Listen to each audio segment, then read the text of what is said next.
Self-hatred sounds like a very intense feeling, Blaise. Where Mhm. does that fall on the continuum of the relationship that we have with ourselves? I mean, how is it different from someone who's just being self-critical and has an awareness of things that they would like to improve in themselves? Where does it lie on Yeah. that continuum?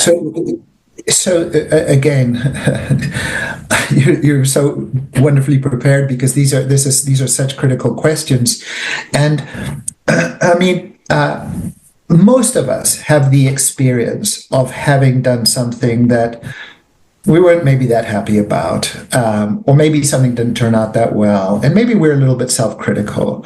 It certainly happened in my job where maybe I wasn't at my best in therapy, where I did or said something that was hurtful to a patient, and I regretted having said that. And that I can, from a point of view of who I am as an individual, sort of see that I've done something that wasn't aligned with my values, that wasn't my best self, and I can say, okay, you know what, that didn't go very well. I regret it. I need to do better. I can ask for help, but I can see that as separate from my standard practice. That most of the time, many of the things that I do turn out more or less the way that I want them to, and that when they don't, there will be some self-criticism, self-judgment. But I see that as sort of a separate entity. Self-hatred embeds almost in the person's DNA. So if I were to say to you, can you think about something maybe yesterday that you weren't that happy about? Most of us could probably think about something that maybe didn't go well. But if I were to say to you, what is your spleen doing right now? You'd say, what? What are you talking about? But, it's an integral part of who you are. Your spleen, it's just there and it's doing whatever it's doing. So self-hatred has this quality when somebody has pervasive and enduring self-hatred, that it is part of the essence of the person. They don't see it as something separate from. So whereas self-criticism you can see as something separate from you, that self-hatred, for the people who struggle with core self-hatred, they don't see it as a separate entity. And again, like every now and then, I mean, I've seen patients say to me things like, I'm so stupid. Why did I date that guy? Why did I date that girl? I hate myself. But it's a very transient state, and it's sort of like it's a statement of dissatisfaction. But like at their core, they don't have that core self-hatred. For people who have core self-hatred, they don't see it as separate from who they are. They've internalized it. They have internalized it in the way. I mean, is English your native language? Yes. Okay, and how did you learn to speak English? My parents spoke English to me since I was born. Right, right, and so do you speak any, I don't know, Greek? Nope. No, no. And the only way that you would have spoken Greek would have been to have been, I don't know, adopted by a Greek family or moved to Greece when you were very, very young. And so this concept of, like, you don't even question, why do I speak English? It's not even a thought. It's just part of what comes out of your mouth when you start to communicate with other people, because it's just an intrinsic. You don't sort of say, oh wow, I'm speaking English right now. It's just part of who you are, and it's something that you learn from very, very young, and it generally doesn't cause you problems. It would cause you problems if you moved to the Congo and they didn't speak any English, and then you had to speak Congolese, and you said, well, I don't know how to speak it. So that English is embedded in the construct that is Seline. So is self-hatred for the patients who struggle with it. And that's why it's so hard to sort of see it as separate from. Yeah. So, what are the origins of self-hatred? I mean, is there a genetic component, or is it just based on how we're raised, or a combination of both? So, I was thinking a lot about this question when I was writing the book. Are there biological predispositions to self-hatred? The one thing that I can tell you is that the patients who I've lost, who had core self-hatred, and the ones who I'm currently working with, who have core self-hatred, are all highly sensitive people, and so that they're highly sensitive to emotionally sensitive, sometimes also like physically sensitive to noises, sounds, and other things like that.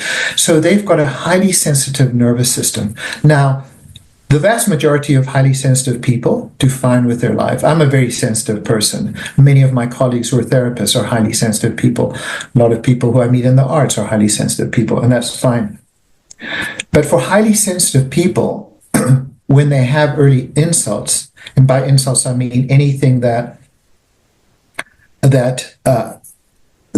shatters their sense of safety, their sense of integrity, whether it's childhood sexual abuse, physical abuse, severe bullying. For the highly sensitive person, they absorb that and then start to believe that there's something fundamentally wrong with them. For people who are not highly sensitive, and you say, oh, you're so stupid or something like that, they'll say whatever, and then they move on. But for the highly sensitive person, if you insult them, you say, you're a stupid person or something like that, it sits with them in a way that they then begin to not only believe it, but begin to look at the world and look for confirmation that that statement is actually true. And so they begin to filter out any possible positive messages that are coming from the world and begin to see those sorts of negative messages, and they conclude that it is because they are somehow faulty individuals. Interesting. Is that why there tends to be higher depression and suicide rates among artists versus politicians? Because artists tend to be more sensitive, right? Absolutely. I mean, we know that people who are more sensitive are more likely to die by suicide than people who aren't. So, and that's because when you're highly, one thing that many people don't really understand, for those who don't experience it, if you're driving a golf cart, you experience 30 kilometers an hour as the top speed. If you're driving a Ferrari, you're experiencing, 200 kilometers an hour as the top speed, or whatever it is. But the person who's driving the golf cart can't experience what it's like to be in the very fast car. The person in the very fast car can know what it's like to travel slower, but they also know what it's like to travel faster. And so for somebody who's got a lot of emotional sensitivity, to try to explain to somebody who doesn't have a lot of emotional sensitivity how strong emotions are very painful is sort of confusing. Like, what are you talking about that emotions are very painful? And so when people feel anger, when people feel sadness, when people feel jealousy or envy or rage or whatever it is, if you're highly sensitive, those emotional experiences lead to a level of pain that is unbearable, to the point that death seems like an excellent solution, unfortunately. So for someone who identifies as a sensitive person, are there any foundations that they should lay in their life, or have a certain lifestyle, a code of conduct that they should keep in mind to prevent themselves from slipping into that dangerous territory of self-hatred? Mm-hmm. So one thing I want to say about that is that, interestingly enough, I interviewed, all of them, every single one of them, and every single one I spoke to, their self-hatred started in childhood. I haven't actually met a person who was not self-hating, through childhood and adolescence, who later on in life, in their 20s or 30s, develop self-hatred. I'm not saying it can't happen. I'm just saying that I haven't met that person. But nevertheless, to your point, a highly sensitive person is much more likely to be impacted by what they perceive as judgment. So if you're a highly sensitive person, and then I say, something about, your appearance, your way of thinking, your choices or whatever it is, those kinds of things tend to stick much more in your psyche than for somebody who isn't. And that is because if you think of emotions as glue, that when you have a criticism that you perceive as critical and it activates your emotions, it's almost like that emotion then becomes a glue that reminds you of that criticism. And, from an evolutionary perspective, it makes sense that strong emotions were necessary for our protection. I mean, if you were running around in a cave and there was like a saber-toothed tiger and you got afraid, you'd want to make sure that you knew what to do and how to protect yourself and how to be careful about which cave you chose.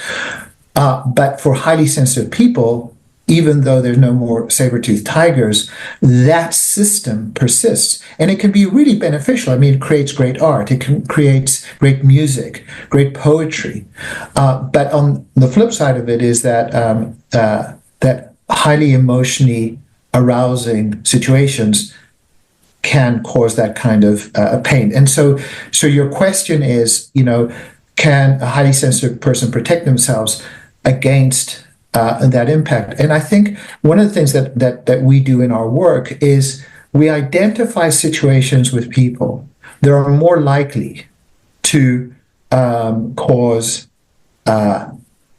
upset. So, for example, let's just say that as a highly sensitive person, when you have like 50 family members all talking at you at a major holiday, it's just very, very upsetting. So then we might say, okay, you know what? We know that that's true. At the same time, you want to be able to be part of the family. So why don't you notice when you're becoming emotionally upset, take a break, maybe go to your room, go outside, go and do something, get your nervous system to come down, and then reintegrate, rather than white knuckling it through the event and then having that explode at the end of the day. And then we also often do a lot of work with the family or with friends, just to say, hey, look, this is a highly sensitive person, and so they might be taking breaks. At the same time, we also want them to develop a thicker emotional skin. Because the world is not always going to be accommodating. It's sort of like noticing for themselves, I'm getting emotionally aroused. Can I listen to music? What can I do in the moment? I would imagine relationships are a minefield for people with this tendency. Like, they have to be very careful about the partner that they choose.